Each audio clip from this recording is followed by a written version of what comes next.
കൊലപാതക പരമ്പരകളുടെ പശ്ചാത്തലം എന്താണ്? പ്രത്യേക അന്വേഷണ സംഘത്തിന് ഈ കേസുകൾ തെളിയിക്കാനാകുമെന്ന് പ്രതീക്ഷയുണ്ടോ? പ്രത്യേക അന്വേഷണ സംഘത്തിൽ സമർത്ഥരായ ഉദ്യോഗസ്ഥന്മാരുണ്ട്,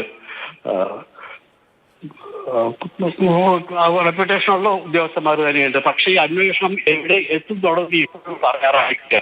കോടതിയുടെ നിയന്ത്രണത്തിൽ തന്നെയാണ് നടക്കുന്നത്, കോടതിയുടെ ഗൈഡൻസിൽ തന്നെയായിരിക്കും നടക്കുന്നത്. പക്ഷെ ഇതിനു മുമ്പ് പ്രധാനമായിട്ടും ഒരു കേസ്, ഇതുപോലെ സിമിലർ ആയിട്ടുള്ള ഒരു കേസ് 2012 ഉണ്ടായിട്ടുണ്ടായിരുന്നു.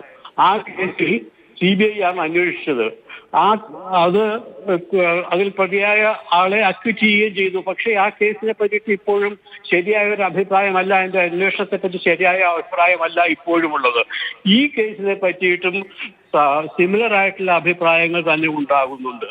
ഈ SIT ഉണ്ടായത് തന്നെ ഒരു പ്രത്യേക സാഹചര്യത്തിലാണ്.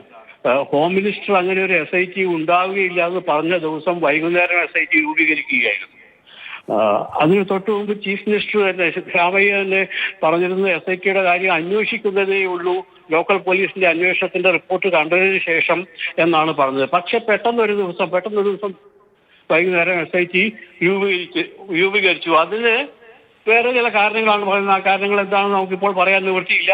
വേറെ ഏതോ തരത്തിലുള്ള പ്രഷേഴ്സ് ഉണ്ടായി സ്റ്റേറ്റ് ഗവൺമെന്റിന്റെ പേരിൽ എന്നാണ് മനസ്സിലാവുന്നത്. ദീർഘകാലത്തെ നാടിനെ ആകെ ഞെട്ടിച്ച നിരവധി മരണങ്ങൾ, കൊലപാതകങ്ങൾ, തിരോധാനങ്ങൾ അക്കാര്യത്തിൽ ഒരു അന്വേഷണത്തിലേക്ക് കടക്കുന്നു എന്നത് വളരെ പ്രധാനമാണ്. നന്ദി ശ്രീ AVS നമ്പൂതിരി.